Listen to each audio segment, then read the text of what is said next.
ग्रंथारंभी मालुकवी म्हणतात, कलियुगास प्रारंभ झाला त्यावेळी लक्ष्मीकांताने नवनारायण यांना द्वारकेस बोलावून आणण्याकरिता आपल्या सेवकास पाठविले. त्यावेळ सुवर्णाच्या सिंहासनावर लक्ष्मीकांत बसला होता. जवळ उद्धवही होता. इतक्यात कवी, हरी, अंतरिक्ष, प्रबुद्धी, पिप्पलायन, अविरोत्र, ऐरोत्र, चमस, द्रुमिल, ध्रुवमीन आणि करभाज असे 9 नारायण तेथे येऊन दाखल झाले. त्यास पाहताच हरीने सिंहासनाखाली येऊन मोठ्या गौरवाने त्यांस आलिंगन देऊन आपल्या सुवर्णाच्या सिंहासनावर बसविले. नंतर त्यांची षोडशोपचारांनी पूजा केली. तो मोठा समारंभाचा थाट पाहून कोणत्या कारणास्तव आम्हास बोलावून आणिले, असे नवनारायणांनी हरीस विचारिले. तेव्हा त्यांनी त्यास सुचविले की, आपणा सर्वांना कलियुगात अवतार घ्यावयाचे आहेत. जसे राजहंस एका जुटीने समुद्राच्या उदकात जातात, त्याप्रमाणे आपण सर्व एकदम अवतार घेऊन मृत्यूलोकात प्रगट होऊ. हरीचे असे भाषण ऐकून ते म्हणाले, जनार्दना, आपण आम्हास अवतार घ्यावयास सांगता, पण अवतार घ्यावयाचा तो कोणत्या नावाने हे कळवावे. त्यांचे हे म्हणणे ऐकून द्वारकाधीशाने सांगितले की, तुम्ही सर्वांनी अवतार घेऊन संप्रदाय स्थापन करून दीक्षा देऊन उपदेश करीत जावा. तुम्ही कदाचित असे म्हणाल की, आम्हासच अवतार घ्यावयास सांगता, असे मनात आणू नका. तुमच्याबरोबर दुसरी बहुत मंडळी मृत्यूलोकी अवतार घेणार आहेत. प्रत्यक्ष कवी वाल्मिकी हा तुळसीदास होऊन येईल. शुकमुनी हा कबीर, व्यासमुनी तो जयदेव व माझा अति आवडता जो उद्धव तो नामदेव होईल. जांबुवंत हा नरहरी या नावाने अवतार घेऊन प्रसिद्धीस येईल. माझा भाऊ बलराम हा पुंडलिक होईल. मी सुद्धा तुमच्याबरोबर ज्ञानदेव या नावाने अवतार घेऊन येणार आहे. कैलासपती शंकर हा निवृत्ती होईल. ब्रह्मदेव हा सोपान या नावाने अवतार घेऊन प्रसिद्धीस येईल. आदिमाया ही मुक्ताबाई होईल. हनुमंत हा रामदास होईल. मजशी रममाण होणारी जी कुब्जा ती जनीदासी या नावाने उघडकीस येईल. मग आपणाकडून होईल तितके आपण कलीमध्ये भक्ती महात्म्य वाढवू. अवतार कोणत्या ठिकाणी व कशा रीतीने घेऊन प्रगत व्हावे ते सविस्तर कळविण्याविषयी नवनारायणांनी पुन्हा विनंती केली. तेव्हा हरीने त्यांस सांगितले की, पराशर ऋषीचा पुत्र जो व्यास मुनी त्याने भविष्य पुराणात हे पूर्वीच वर्णन करून ठेविले आहे. पूर्वी ब्रह्मदेवाचा वीर्यापासून 88,000 ऋषी निर्माण झाले. त्याप्रसंगी वीर्याचा काही भाग ठिकठिकाणी पडला आहे, पैकी थोडासा भाग 3दा यमुनेत पडला. त्या 3 भागापैकी 2 भाग द्रोणात पडले व 1 भाग यमुनेतील पाण्यात पडला. ते वीर्य लागलेच एका मच्छीने गिळले. तिच्या उदरात कवी नारायणाने जन्म घेऊन मच्छिंद्रनाथ या नावाने जगात प्रगट व्हावे. शंकराने तृतीय नेत्रापासून अग्नी काढून जाळून टाकिलेला जो काम तो अग्नीने प्राशन केला आहे. यास्तव अंतरिक्ष नारायणाने त्याच्या जठरी जन्म घेऊन जालंधर नावाने प्रसिद्ध व्हावे. ते अशा रीतीने की, कुरुवंशात जन्मेजय राजाने नागसत्र केले आहे, त्याच्याच वंशात बृहद्रवा राजा हवन करील. तेव्हा द्विमूर्धन अग्नी गर्भ सांडील. त्या प्रसंगी जालंधराने त्या यज्ञकुंडात प्रगट व्हावे. 88,000 ऋषी झाले तेव्हा ब्रह्मदेवाच्या वीर्याचा काही अंश रेवातीरी सुद्धा पडला आहे. तेथे चमसनारायण याने रेवणसिद्ध या नावाने प्रगट व्हावे. त्याच वीर्यापैकी थोडासा अंश एका सर्पिणीलाही मिळाला होता. तो तिने प्राशन केला. मग जन्मेजय राजाच्या सर्पस्त्रात ब्राह्मणांनी साऱ्या सर्पांची आहुती दिली. त्या समयी हिच्या उदरात ब्रह्मबीज आहे, असे जाणल्यावरून त्या सर्पिणीला आस्तिक ऋषीने वडाच्या झाडाखाली लपवून ठेविले. पूर्ण दिवस भरल्यानंतर ती अंडे तेथेच टाकून निघून गेली. ते अंडे अजून तेथे होते तसे आहे. त्यात अविरोत्र नारायणाने जन्म घेऊन वटसिद्ध नागनाथ या नावाने प्रसिद्ध व्हावे.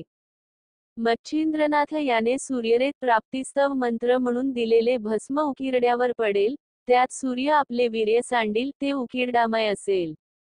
त्यात हरिनारायण याने गोरक्ष या नावाने प्रगट व्हावे. दक्षाच्या नगरात त्याची कन्या पार्वती हिला लग्नसमारंभसमयी पाहून ब्रह्मदेवाचे वीर्य गळाले. त्यासमयी त्यास परम लज्जा उत्पन्न झाली. मग ते वीर्य रगडून चौफेर केले.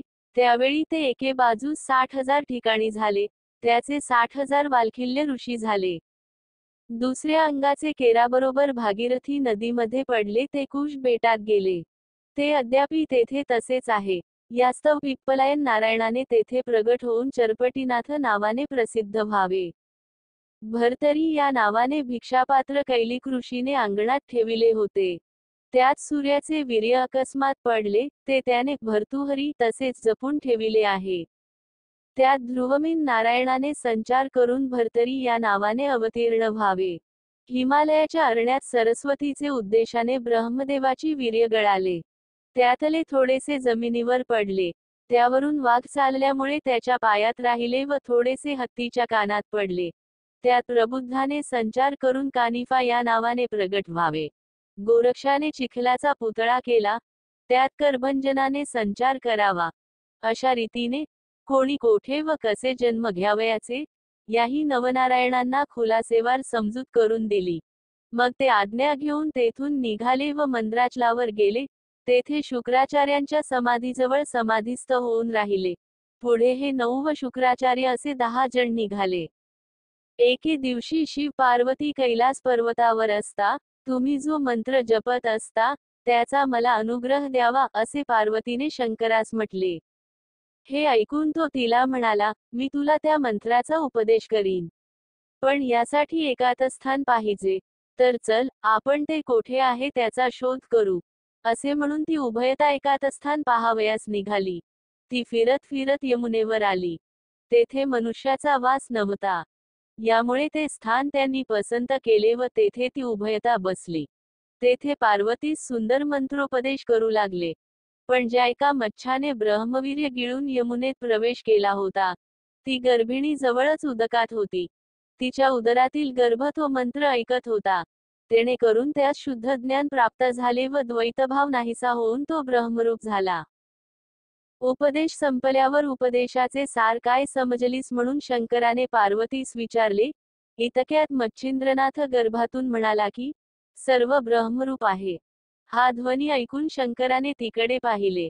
तेव्हा मच्छीच्या उदरी कविनारायणाने संचार केल्याचे समजले. मग त्यास शंकराने सांगितले की, तुला माझा उपदेश ऐकल्याने पुष्कळ लाभ झाला. परंतु हाच उपदेश मी तुला दत्तात्रेयाकडून करवीन. यास्तव तू पुढे बदरिकाश्रमास ये, तेथे मी तुला दर्शन देईन, असे सांगून पार्वतीसह शंकर कैलासास गेले. मच्छिंद्रनाथ मच्छीच्या उदरामध्ये तोच मंत्र जपू लागला. पूर्ण दिवस भरल्यानंतर त्या मच्छीने अंडे नदीतीरी टाकून आपण उदकात निघून गेली. पुढे काही दिवसांनी कित्येक बकपक्षी मासे धरावयास यमुनातटी आले. त्यांनी ते अंडे पाहिले व लागलेच आपल्या तीक्ष्ण चोचींनी फोडिले. तेव्हा त्याची 2 शकले झाली व एका शकलात ते बालक पाहून व त्याच्या कर्कश रडण्याचा शब्द ऐकून ते भिवून पळून गेले. पुढे तो शिंपला कामिक नावाच्या कोळ्याने पाहिला. त्यात सूर्यासारखा दैदिप्यमान बालक पाहून त्याचे अंतःकरण कळवळले आणि कोणीतरी सावज या कोमल बालकास मारील असे त्यास वाटले. इतक्यात आकाशवाणी झाली की, हा साक्षात कविनारायणाचा अवतार आहे. या बालकास तू आपल्या घरी घेऊन जा. नीट संरक्षण कर व याचे नाव मच्छिंद्रनाथ असे ठेव.